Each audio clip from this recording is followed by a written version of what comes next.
हाँ भाई, अब बात करेंगे अपन गामा 6 की। किसकी? गामा 6। तीसरा था गामा 6। एक्चुअली हम बात कर रहे थे, हमारा मेन टॉपिक चल रहा था रेडियो एक्टिव का। रेडियो एक्टिव का रेडियो एक्टिव 6 हमने 3 प्रकार से देखा, अल्फा 6, बीटा 6 और गामा 6। 3 प्रकार से देखा। चलो गामा 6 के बारे में बात करेंगे। गामा 6 क्या है आप देखिएगा। मैं यहाँ एक एग्जांपल्स ले लेता हूँ। यहाँ आपके पास X नाभिक है जिसका एटॉमिक नंबर कितना है? Z है। परमाणु क्रमांक Z हो गया और द्रव्यमान संख्या A हो गई। ये X नाभिक किस में चेंज हो गया? आपके पास मैं बोल दूं Y नाभिक में चेंज हो गया, लेकिन यहाँ एक स्टार लगा हुआ था। ये Y नाभिक में चेंज हुआ, इट मीन ZXE, और साथ में कौन मिल गया? गामा कण मिल गया। या तो मैं इसको ऐसे बोल सकता हूँ या ऐसे भी बोल सकता हूँ, ZXE स्टार लगा हुआ है, ये किस में चेंज हो गया? ZXA में चेंज हो गया, और साथ में आपको क्या मिल गई? ऊर्जा। ये ऊर्जा किसके रूप में मिली है? गामा कणों के रूप में। इट मीन क्या था आपके पास में? यहाँ जो मूल नाभिक था वो क्या था? उत्तेजित अवस्था में था। स्टार, हम उत्तेजित अवस्था की बात कर रहे हैं, ये सामान्य अवस्था में आ गया। ये उत्तेजित अवस्था से जैसे ही सामान्य अवस्था में आया तो इसने कुछ ऊर्जा का क्या कर दिया है? उत्सर्जन कर दिया, और जैसे ही ऊर्जा का उत्सर्जन करेगा उस वाली कंडीशन में क्या होगा? सामान्य अवस्था में आएगा, है ना। हमने एक बार और पढ़ा था या कहीं सम अवयवी आइसोमर्स में पढ़ा था। ये सम अवयवी आइसोमर्स में समस्थानिकों के में पढ़ रहे थे। सम अवयवी आइसोमर्स में यहाँ अवयवों की संख्या बराबर है, लेकिन वह स्टार था, यहाँ स्टार नहीं है। ऊर्जा जनरेट कर दी है, ऊर्जा गामा कणों के रूप में जनरेट करता है। किस रूप में? गामा कणों के रूप में जनरेट कर देता है, ठीक है ना। अब देखो, जब ये गामा कणों के रूप में जनरेट करता है उस वाली कंडीशन में क्या होगा? स्वयं सामान्य अवस्था में आ जाएगा। जो आपके पास में मूल नाभिक और उत्पाद नाभिक होंगे उनकी केवल ऊर्जा में अंतर होगा, परमाणु क्रमांक और द्रव्यमान संख्याओं में कोई चेंज नहीं होगा। इनके अर्धायु और माध्यायु चेंज होती हैं बस, ठीक है ना। अर्धायु और माध्यायु चेंज होती हैं। आप यहाँ देखो एग्जाम्पल्स देखो, मेरे पास कोई 92 यूरेनियम 236 है। यहाँ से कौन होता है? अल्फा 6 होता है। क्या होता है? अल्फा 6 होता है, तो क्या मिलेगा? 90 थोरियम 232। बेटा अल्फा 2He, हीलियम के नाभिक को बोलते हैं 2He4। 2 कम हो गया, 4 कम हो गया, साथ में अल्फा कण यहाँ निकल गया। ये आपके पास जो थोरियम होता है वो एक्साइटेड अवस्था में प्राप्त होगा। कौन से में? एक्साइटेड अवस्था में। अगर यहाँ से आप गामा 6 कराएंगे, क्या कराएंगे? गामा 6 कराएंगे तो आपको मिलेगा 90 थोरियम 232 प्लस गामा कण प्राप्त, है ना। ये आपके पास में क्या हो गए? गामा 6 हो गए।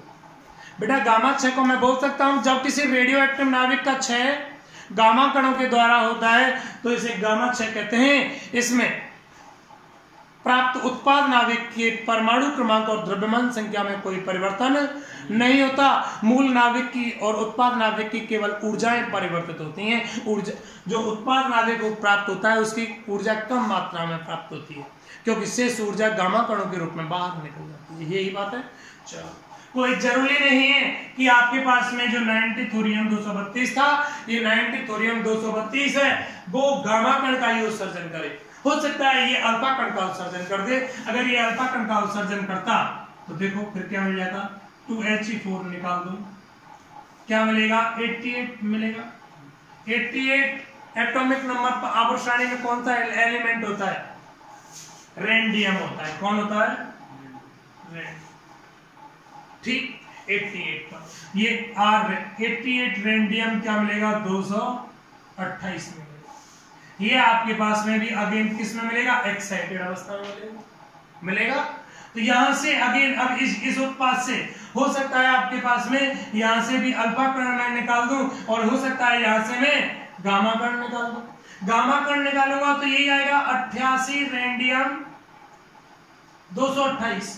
गामा कण की उत्पत्ति के दौरान परमाणु क्रमांक में कोई कमी नहीं होती, केवल स्टार हट जाता है और गामा कण मिल जाता है आपको। ये गामा कण होता है वो ऊर्जा की एक अवस्था है, गामा कण ऊर्जा का ही एक रूप है। ठीक, अगर यहां से भी मैं अल्फा कण निकालूंगा तो एटॉमिक नंबर मुझे क्या मिलेगा 86। बेटा अल्फा कण में 2 परमाणु क्रमांक कम हो जाते हैं, 88 में से 2 गए तो कितना मिलेगा 86, और 86 पर मिलता है आई थिंक रेडियम, Rn। कौन मिलेगा रेडियम। ठीक, रेडियम 224 प्लस 2He, यही अल्फा पार्टिकल जो मिली गए। बोलो कोई समस्या? ये आपके पास में कौन हो गया गामा क्षय। ठीक, गामा क्षय ठीक किस प्रकार से होता है?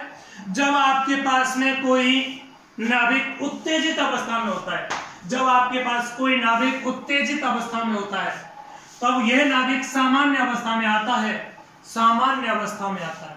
उत्तेजित अवस्था का मतलब उसके पास ज्यादा एनर्जी थी, सामान्य अवस्था का मतलब अपने नॉर्मल अवस्था में आ गया। देखो भाई, ऐसा माना जाता है कि जिस प्रकार परमाणु के अंदर विभिन्न ऊर्जा स्तर होते हैं, प्रथम ऊर्जा स्तर, दूसरा ऊर्जा स्तर, प्रत्येक ऊर्जा स्तर की ऊर्जा अलग अलग होती है। ऐसा माना जाता है कि जिस प्रकार परमाणु के अंदर विभिन्न ऊर्जा स्तर होते हैं, ठीक उसी प्रकार नाभिक के अंदर भी विभिन्न ऊर्जा स्तर होते हैं, नाभिक के अंदर भी विभिन्न ऊर्जा स्तर होते हैं। ये नाभिक हो गया, इसके बाहर परमाणु है और ऊर्जा स्तर है, लेकिन नाभिक में बात करना चाहूँ, ये नाभिक है आपका, तो नाभिक में भी विभिन्न ऊर्जा स्तर होते हैं, और नाभिक में भी विभिन्न ऊर्जा स्तर होते हैं। इनका ऊर्जा अंतराल किसका? नाभिक का, नाभिक के ऊर्जा स्तरों का ऊर्जा अंतराल है ये मेगा इलेक्ट्रॉन वोल्ट की कोटि का होता है। मेगा इलेक्ट्रॉन वोल्ट तो यार बहुत अपार मात्रा में ऊर्जा होती है, 10 की पावर 6 इलेक्ट्रॉन वोल्ट, है ना। यहाँ जो ऊर्जा का अंतर होता है वो मेगा इलेक्ट्रॉन वोल्ट में होता है। किस में होता है बेटा? मेगा इलेक्ट्रॉन वोल्ट में होता है। इसका मतलब क्या हो गया? जब नाभिक उच्च उत्तेजित अवस्था में होगा, जब नाभिक उच्च उत्तेजित अवस्था में हुआ तो ये कंडीशन होगी। जब नाभिक उच्च उत्तेजित अवस्था से अपनी सामान्य अवस्था में संक्रमित होता है तो यहाँ ऊर्जा का उत्सर्जन करता है। ऊर्जा का उत्सर्जन किस रूप में करता है? गामा कणों के रूप में।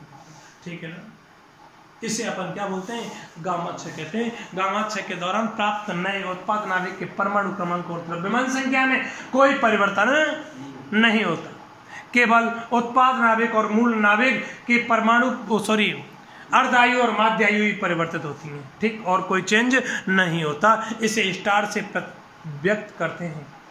स्टार को अपन क्या बोलते हैं? तारक बोलते हैं बेटा। स्टार को क्या बोलते हैं? तारक बोलते हैं, तारक। ओके, ठीक है, खत्म भाई।